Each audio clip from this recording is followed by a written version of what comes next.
C'est lors de son interrogatoire ce mercredi 8 décembre 2021 comme renseignant par la haute cour militaire siégeant sur le double assassinat de Floribert Chebeya et de Fidel Bazana que le policier Paul Mouilamboué a chargé l'ancien président de la République Joseph Kabila d'être le commanditaire principal de ce forfait. Encore la déposition de l'ancien chef de protocole de la sécurité des installations de l'inspection générale de la police. L'ordre d'exécuter Chebeya est venu de Joseph Kabila via le général John Numbi. Cet officier de révéler qu'avant son interrogatoire à l'auditorat militaire général, il a eu un échange téléphonique avec Joseph Kabila qui lui a demandé de ne pas divulguer la vérité. Rappelons que Paul Mouilamboué, qui était condamné au premier degré par contumace à la peine de mort, était en fuite à l'extérieur du pays, notamment en Belgique. Il avait accepté de revenir au pays pour livrer sa version des faits. Après plusieurs allocutions de quelques agences du système des Nations Unies axées sur la situation de la femme africaine dans les zones des conflits, pour la ministre du Genre, Famille et Enfants, Gisèle Ndaya, est convaincue qu'est le pilier de la résolution 1325 portant secours et relèvement des femmes ne devrait pas être négligé. Cette conférence, selon la vice-premier ministre, ministre de l'Environnement et Développement durable, F. Bazaïba, qui représente le premier ministre, revêt une importance capitale pour les continents africains du fait qu'il y a près de 3 décennies, l'Afrique centrale connaît une série de poches de tensions qui menacent la paix. La France de ces jours qui portent sur femmes, paix et sécurité revêt une importance capitale pour notre continent en général et pour l'Afrique centrale en particulier. En effet, durant ces 30 dernières années, la sous-région d'Afrique centrale connaît une série de poches de tension qui entraînent avec elle une sérieuse menace pour la paix et la sécurité au cœur de notre beau continent.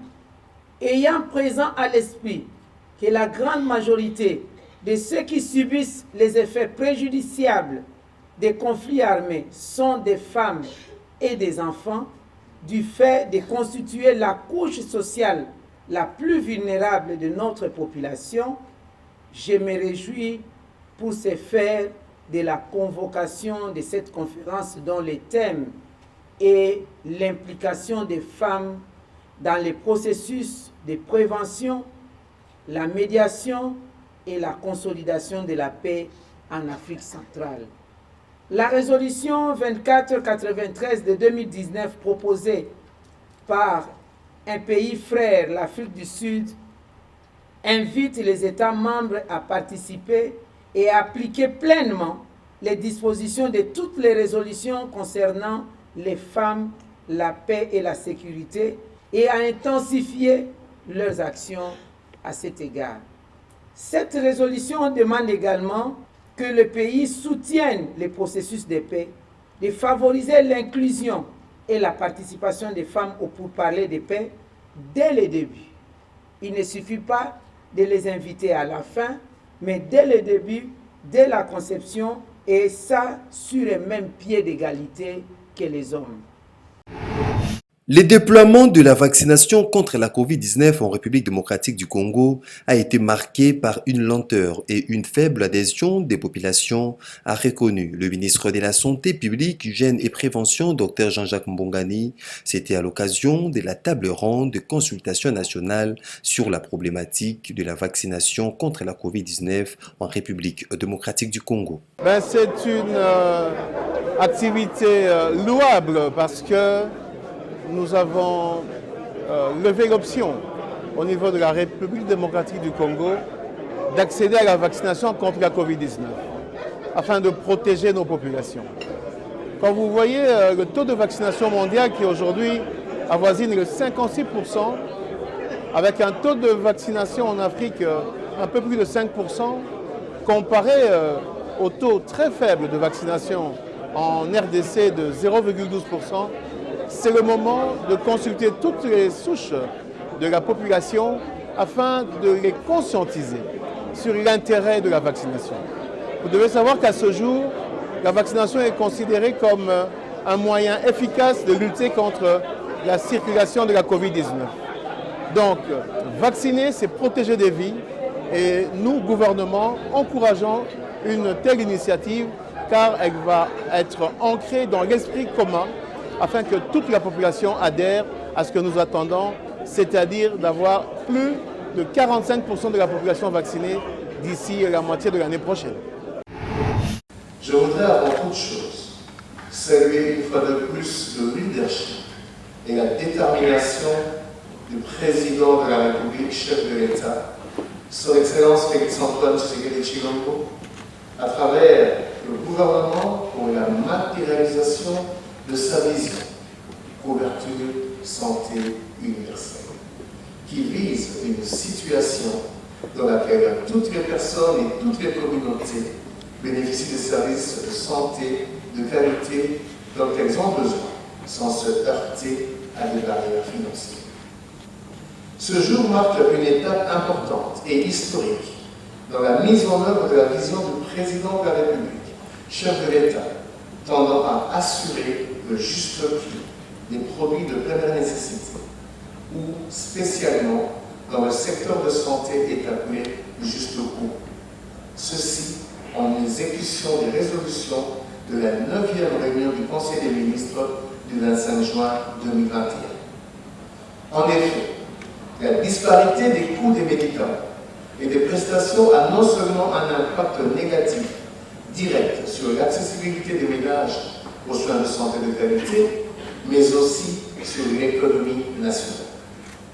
Il existe plusieurs facteurs qui déterminent les coûts de services et des soins de santé, tels que les médicaments, les infrastructures et équipements, leur maintenance, les ressources humaines, le temps, la complexité de l'acte à poser, etc. Pour ce qui est des médicaments en RDC, le coût est influencé en grande partie par les taxes à l'importation. Ces prélèvements non seulement réduisent le pouvoir d'achat des populations, mais aussi favorisent la contrebande et la contrefaçon de produits pharmaceutiques ainsi que la spéculation sur les coûts de services de santé. Cependant, la suppression de ces taxes ne suffit pas seule à réduire les coûts de services et des soins de santé. Ainsi, pour répondre aux orientations définies par son Excellence, Monsieur le Président de la République, chef de l'État, qui a fait que la sécurité nationale et la santé figurent sur la liste de grandes priorités de son action, est soucieux de déterminer les éléments de rationalisation des structures des coûts, des services et soins de santé. Le ministère de l'économie et celui de la santé publique, hygiène et prévention, dans une synergie positive, s'engagent à identifier les voies et moyens pour améliorer la disponibilité et l'accessibilité des services de santé de qualité au plus grand bénéfice de notre population. Signalons toutefois que le ministère de la Santé publique, Hygiène et Prévention développe depuis quelques années des expériences de tarification forfaitaire à travers certains projets d'appui au développement du secteur santé dans le cadre de l'achat stratégique. Excellences, Monsieur le Vice-Premier ministre, l'honorable Président de l'Assemblée nationale ici représenté, l'honorable Président du Sénat ici représenté, l'honorable député, sénateur, Mesdames et Messieurs membres du gouvernement, je voudrais pour terminer réitérer encore mes remerciements à tous nos partenaires qui, dans une approche de collaboration agissante, appuient notre pays dans le secteur de la santé. Je vous remercie. Le docteur Jean-Simon Foutikiakou, directeur général AI de la Caisse nationale de sécurité sociale, a pris part à un déjeuner de solidarité organisé par l'association Ricotrauma ce lundi 7 décembre à marge de l'ouverture de la 7e édition des Makutano. Et à Kinshasa, l'association Ricotrauma regroupe près de 300 médecins pour une prise en charge appropriée et systématique de blessés graves, victimes des accidents de route, des mauvaises chutes, de brûlures ou encore d'agressions par arme à feu ou arme blanche. Les accidents de la route se rapprocheront de la gestion de la CNSS dans la branche des risques professionnels qui couvre les accidents de travail et les maladies professionnelles. Jean-Simon Foutikiakou s'est apaisanti dans son speech sur la couverture santé universelle et a insisté sur la prise en charge des traumatismes graves tout en appelant les employeurs à faire déclarer leurs travailleurs à la CNSS. Amenez votre employeur de vous immatriculer à la Caisse nationale de sécurité sociale. Les accidents, comme vous le savez, c'est des événements qui arrivent de manière non prévue. Et puis pour ça, il n'y a pas de budget prévu. Déjà, nos économies sont faibles. Voilà pourquoi, depuis lors, les êtres humains se sont mis d'accord pour que nous puissions avoir une protection sociale. Cette protection sociale, dans laquelle s'inscrit la couverture santé universelle, permet à chaque individu, aujourd'hui en ce qui concerne les soins médicaux, que nous puissions nous retrouver tous égaux. C'est ce que nous voulons amener à vous faire comprendre, que la Caisse nationale de sécurité sociale, dans le cadre de sa branche liée au risque professionnel, dans laquelle branche nous avons les accidents du travail, et les accidents de travail sont notamment les accidents qui surviennent en milieu de travail, mais aussi les accidents du trajet. Et c'est dans ces accidents de trajet que vous retrouvez souvent les traumatisés. Dès lors que vous êtes assujetti et vous êtes immatriculé à la Caisse nationale de sécurité sociale vous prend en charge. Il vous prend en charge, il assure les soins, mais aussi vous paye plus tard les indemnités. À en croire Jean-Simon Foutikiakou, à la CNSS, tout s'est fait pour accompagner la vision politique du chef de l'État, Félix Antoine Tshisekedi, le peuple d'abord. Et cela est visible déjà par l'objet social de la CNSS. Le peuple d'abord, comme politique du chef de l'État, je pense que la politique sociale du pays, avec la CNSS, ça se retrouve comme un instrument par excellence. Parce que de par la nature des prestations fournies, de par la nature des personnes ou des qualités des personnes que nous prenons en charge, notamment les vieilles personnes, à travers les prestations telles que fournies, je pense qu'il n'y a rien de plus important d'abord que cet aspect social. Et l'aspect social, si nous y prenons, je crois que nous allons accompagner comme il se doit le chef de l'État dans sa politique. Notez que hormis les DG de la CNSS, le docteur Jean-Simon Foutikiakou, 3 autres invités étaient de la partie, le ministre de la Santé, Jean-Jacques Mbungani, le conseiller spécial du chef de l'État en matière des maladies universelles, le docteur Roger Kamba, et les délégués de l'Organisation mondiale de la santé.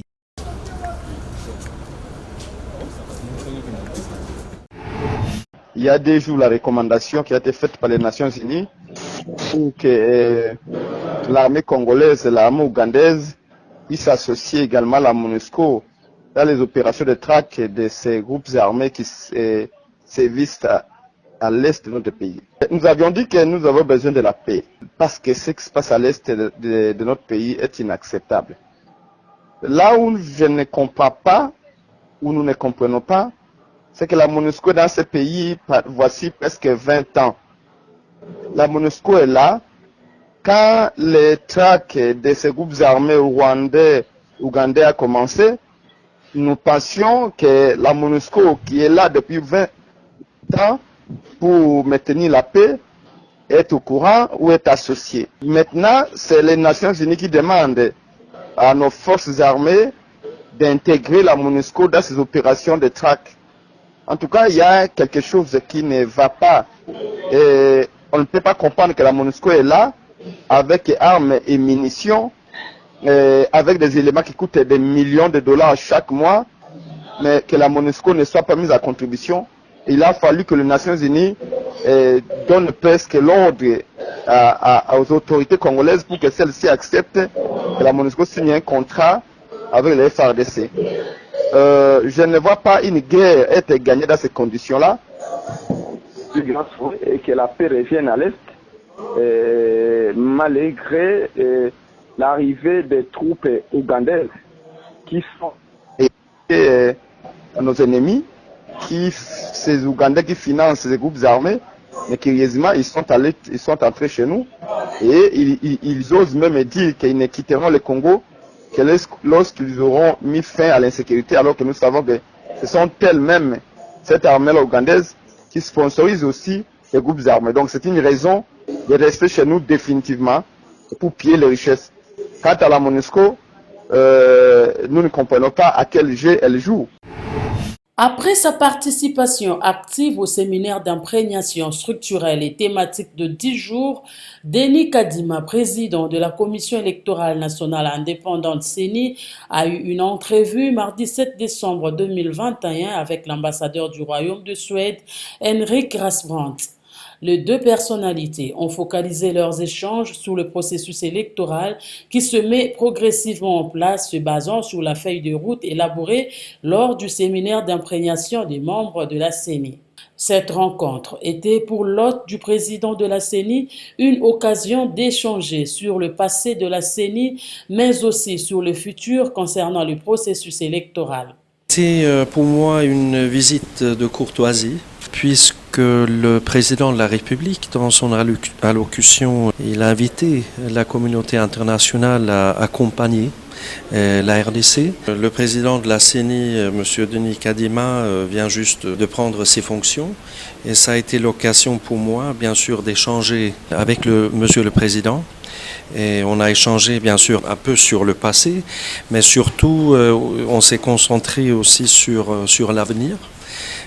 Sur le processus électoral, sur l'organisation du travail de la CENI, sur la feuille de route qui est en train d'être élaborée, sur la participation politique des femmes. Ce qui est aussi pour nous et aussi pour Monsieur le Président une question très importante. On a parlé aussi bien sûr de cet objectif d'un processus transparent et ouvert afin de pouvoir organiser des élections transparentes, crédibles et ouvertes vers la fin de 2023. Le renforcement de la liste des femmes à participer au processus électoral était également à l'ordre du jour. Des échanges entre le président de la CENI et son hôte. C'est alors que l'Assemblée provinciale examinait en plénière ce mercredi 8 décembre 2021 la motion de censure initiée contre lui que le gouverneur du Nord Ubangi a anticipé sa destitution en déposant sa démission auprès du chef de l'État. Âgé de 36 ans, élu en mars 2019 avec 10 voix sur 18, il lui est reproché plusieurs griefs, notamment les détournements à outrance des deniers publics depuis son avènement à la tête de la province du Nord Ubangi. C'est que Isato Nzenge qualifie d'acharnement à son égard de la part de l'Assemblée provinciale du Nord Ubangi. Car, dit-il, la province traverse des difficultés financières et c'est suite à cette pression et instabilité institutionnelle qu'il a pris la décision courageuse de démissionner de ses fonctions de gouverneur. Ainsi, estime-t-il qu'il revient au chef de l'État, en sa qualité de garant du bon fonctionnement des institutions de la République, de trancher sur cette situation.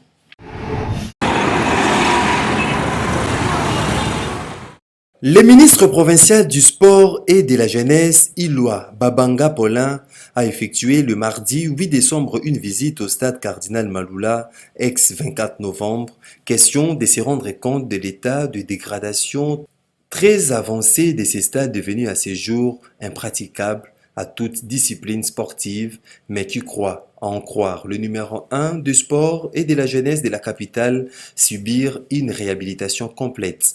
Iloa Babanga a commencé sa visite d'abord au stade de Martyr en vue de se rendre compte de l'état de la pelouse synthétique retirée au terrain du stade de Martyr. Celui-ci doit être revêtu au terrain du stade Cardinal Malula, a-t-il précisé. Très heureux de la nouvelle, les sportifs de la commune de Kinshasa n'ont pas manqué de saluer l'initiative. Mais dans la condition où les petits terrains comme les parlements, les petits terrains, partout. Il y a des terrains fiers, des grands jeux les gars terrain. Le rôle à toyer, il est sur le terrain, à tout le gouvernement, pour le terrain, pour le pelouse. Pendant que nous avons des terrains à la main, nous avons des synthétiques, nous avons ça vient tarambo na subali to bitama to eza termo de akala 24 abo ranger bisongo l'entrée de soda synthétique à marti on va longo ba chili songo ça la bien développement mo ba terre ça qui mo c'est da terre to bitata china ça la tout. Même chose pour les chefs des divisions urbains Crispin qui s'est exprimé en ces termes. Très heureux car c'est la première fois j'ai constaté qu'il y aura la réalisation de tous les projets pour la réhabilitation du stade du 24 novembre. C'est un symbole très important pour notre commissaire général parce qu'il a été en contact avec le ministre national et ils ont pris une décision de réhabiliter bien entendu ce stade qui est impraticable des années. Alors je suis très content. Effectivement, parce que notre commissaire général m'avait envoyé d'aller voir l'administrateur du stade de Marty. Je suis parti là-bas. Il m'a confirmé que la pelouse qui a été enlevée. Notez que le ministre provincial du Sport a pour clôturer visiter la salle Mungita de ses complexes sportifs, mais à noter que la date du lancement des travaux n'a pas toujours été révélée. C'est ce mercredi 8 décembre 2021 que le social-démocrate Olaf Scholz a été élu chancelier d'Allemagne par le Bundestag à 395 voix pour 330 contre et 6 abstentions. Il lui fallait donc 369 voix pour être élu. 2 mois et demi après les élections en Allemagne. Il devient donc 9e chancelier de l'Allemagne d'après-guerre, faisant revenir le centre-gauche au pouvoir et refermant définitivement les 16 années de l'ère Angela Merkel qui a dirigé les pays pendant 16 ans, qui fait 4 mandats. Angela Merkel quittera définitivement la chancellerie après une cérémonie de passation de pouvoir avec son successeur Olaf Scholz, son adversaire politique mais aussi, jeu des alliances oblige, son ministre des Finances et vice-chancelier ces 4 dernières années. Angela Merkel, au fait de sa popularité, il y a peu encore, met un terme à 31 ans de carrière politique, dont 16 à diriger la première économie européenne. Notez que le parti du nouveau chancelier d'Allemagne, Olaf Scholz, social-démocrate, arrivé en tête aux législatives, dispose d'une confortable majorité de son siège avec ses 2 nouveaux partenaires de coalition, les Verts 118 sièges et les libéraux du FDP 92 sièges. Les résultats de ce vote marquent le retrait d'Angela Merkel à l'issue des 4 mandats qui, à 9 jours près, ne lui auront pas permis de battre les records de longévité détenus par Helmut Kohl de 1982 à 1998.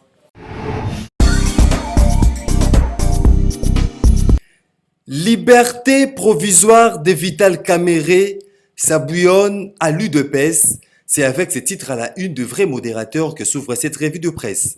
Ainsi renseigne le journal, la remise en liberté des Kamerhe a suscité de vives tensions parmi les combattants de l'UDPS qui ont envahi le rue de Kinshasa, dont Bokassa Kabambar. Immédiatement après cette décision judiciaire, ils ont brûlé de pneus pour exprimer leur indignation, accusant cette haute cour d'être corrompue. Dans leur entendement, poursuit la source, Vital Kamerhe devrait purger sa peine afin de servir de leçons à ceux qui détournent les deniers publics. Le président, qui doit s'adresser au peuple à travers les congrès, saura trouver une explication en vue d'apaiser les esprits surchauffés, conclut-il. Makala sévit de ses pensionnaires du dossier 100 jours après Kamerhe. Bamaros s'est interrogé le quotidien Le Journal. Abondant dans le même sens, la référence plus rapporte en manchette Kamerhe pressenti coordonnateur de l'Union sacrée. À en croire les tabloïds, le président national de l'UNC aura pour mission d'appuyer Félix Tshisekedi et consolider les forces politiques de l'Union sacrée en perspective de la présidentielle de 2023. Pendant ces temps, la tempête des tropiques qui renseigne dans ses pages intérieures, 3 enfants résidant dans la même parcelle sont morts foudroyés lundi 6 décembre pendant qu'une pluie accompagnée d'un vent violent s'abattait sur la ville de Lubumbashi. Ces 3 enfants âgés respectivement de 19, 17 et 13 ans, tous des garçons, sont morts à Kilobelobe, un quartier de la commune annexe à Lubumbashi. Voilà tout pour cette revue de presse.